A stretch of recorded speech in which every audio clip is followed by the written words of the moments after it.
province has its own history, culture, and Allah Almighty has blessed the province with infinite natural resources, which, if we come to count it, runs into trillions and trillions of dollars. افسوس ہے کہ بلوچستان کی دولت اب بھی زمین کے اندر دفن ہے. صوبے کی جغرافیائی ساخت ترقی کے سفر میں چیلنج ہے. وزیر اعظم کا تقریب سے خطاب. کہا ماضی میں بلوچستان کو نظر انداز کرنا خود احتسابی کا لمحہ ہے. دور دراز آبادیوں تک بجلی اور سڑکوں کی فراہمی بڑا مسئلہ ہے.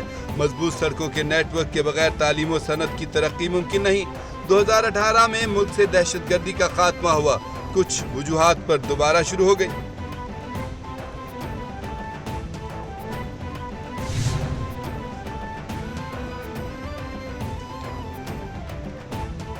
انتظار کی گھڑیاں ختم ہو گئیں.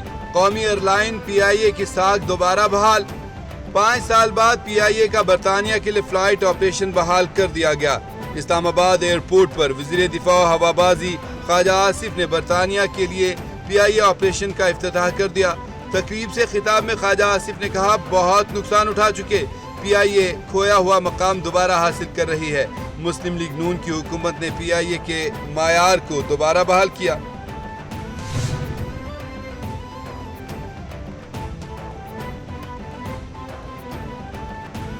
پاک افغان کشیدگی اور دہشت گردی کے خاتمے کا مشن. پاکستان اور افغان طالبان کے درمیان مذاکرات کا دوسرا اہم دور آج ترکیہ میں ہوگا. مذاکرات میں دہشت گردی سے نمٹنے کے لیے ٹھوس اور قابل تصدیق ایجنڈے پر بات ہوگی. ترجمان دفتر خارجہ نے کہا افغان طالبان نے آج ہونے والے مذاکرات کے دوسرے دور کی تصدیق کی. پاکستان دہشت گردی کے خلاف ٹھوس اور قابل تصدیق طریقہ کار کے قیام کی حمایت کرتا ہے.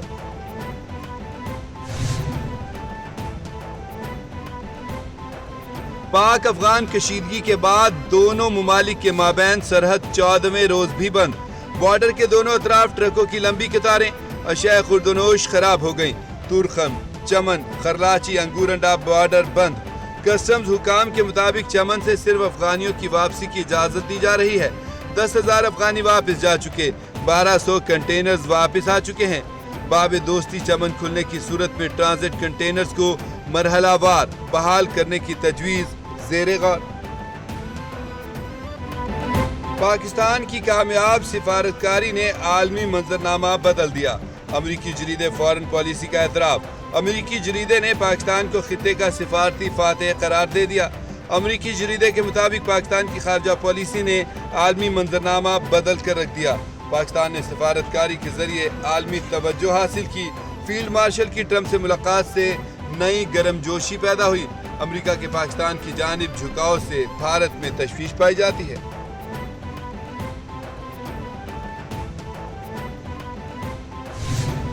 The mask of democracy slips when India persecutes its own people.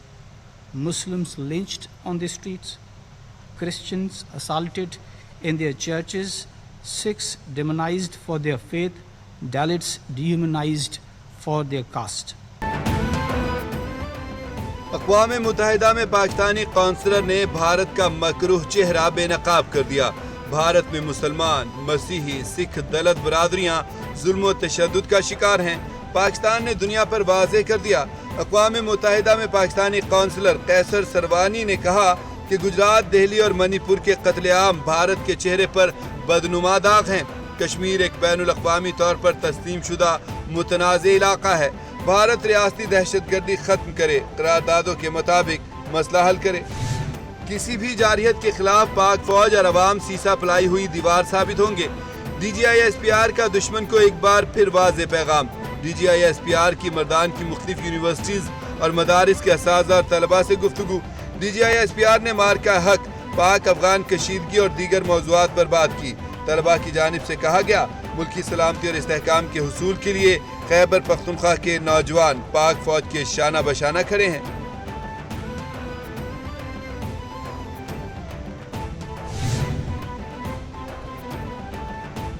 Hamas اور دیگر فلسطینی تنظیموں کا غزہ کا انتظام غیر سیاسی ٹیکنوکریٹس کے حوالے کرنے پر اتفاق. قاہرہ میں حماس سمیت مختلف فلسطینی تنظیموں کا اجلاس کے بعد مشترکہ بیان میں کہا گیا کہ غزہ کی انتظامیہ کو ایک عبوری فلسطینی کمیٹی کے سپرد کیا جائے جو آزاد اور غیر سیاسی ٹیکنوکریٹس پر مشتمل ہو۔ غزہ کی تعمیر نو کے لیے بین الاقوامی نگراں کمیٹی قائم کی جائے۔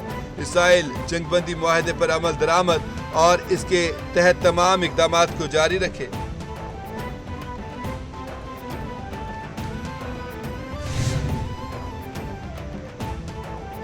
حماس کا عالمی برادری سے اسرائیل پر جنگ بندی معاہدے کی پاسداری کے لیے دباؤ ڈالنے کا مطالبہ۔ حماس ترجمان حازم قاسم کہتے ہیں کہ اسرائیل کی جانب سے جنگ بندی معاہدے کی خلاف ورزیاں جاری ہیں۔ جنگ بندی کے بعد سے اب تک 90 فلسطینیوں کو شہید کیا جا چکا ہے۔ غزہ امن معاہدے کے لیے مصر، قطر اور ترکی سے واضح ضمانتیں موصول ہوئی ہیں۔ امریکہ کی جانب سے بھی اس کی براہ راست تصدیق کی گئی۔ ہم امریکی موقف کو سراہتے ہیں۔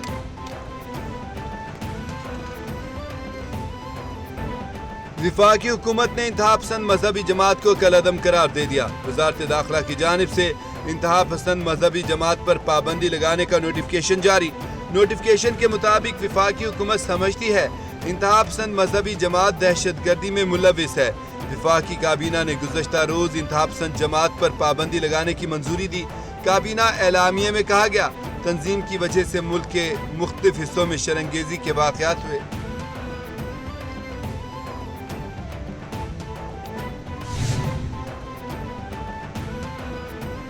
وزیر پنجاب مریم نواز شریف کی سیکیورٹی کا معاملہ۔ پولیس ذرائع کے مطابق وزیر پنجاب کے اسکواڈ میں شامل تمام اہلکاروں کی اسکریننگ شروع کر دی گئی۔ جاتی عمرہ سے وزیر اعلیٰ آفس میں تعینات تمام اہلکاروں کی اسکریننگ کی جا رہی ہے۔ نہ صرف سیکیورٹی اہلکاروں بلکہ دیگر عملے کی بھی اسکریننگ کا عمل جاری ہے۔ پولیس حکام کے مطابق سیکیورٹی اسکواڈ میں شامل اہلکاروں کی چیکنگ کے بعد اسکروٹنی کا عمل شروع ہوگا۔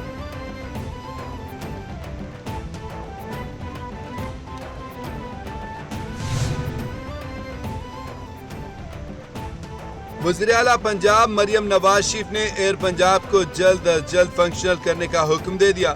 وزیر اعلیٰ مریم نواز شریف کی ایئر پنجاب کے فیز 1 کے لیے کارروائی جلد مکمل کرنے کی ہدایت۔ مریم نواز شریف کی ایئر پنجاب کے لیے جدید اور آرام دہ طیارے لیز پر حاصل کرنے کی بھی ہدایت جاری۔ وزیر اعلیٰ مریم نواز شریف کی زیر صدارت اجلاس میں ایئر پنجاب پروجیکٹ پر پیش رفت کا جائزہ لیا گیا۔ ایئر پنجاب کے لاہور اور اسلام آباد روٹ پر اتفاق ہوا۔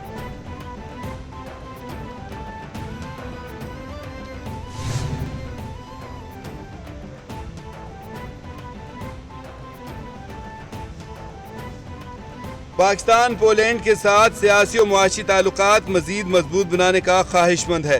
پولینڈ کے ساتھ دیرینہ تعلقات باہمی احترام اور تعاون پر مبنی ہیں۔ صدر مملکت کی پولینڈ کے نائب وزیر اعظم وزیر خارجہ سے ملاقات میں گفتگو۔ صدر مملکت نے پولینڈ کے ساتھ دیرینہ تعلقات کو باہمی احترام اور تعاون پر مبنی قرار دیا۔ صدر مملکت آصف علی زرداری نے دونوں ملکوں کے درمیان سیاسی، معاشی اور ثقافتی روابط مزید فروغ دینے کی خواہش کا اظہار کیا۔ تاج حیدر برج جو ہے، سینیٹر تاج حیدر برج جو ہے وہ مرحوم سینیٹر تاج حیدر صاحب کے نام سے منسلک کی گئی ہے۔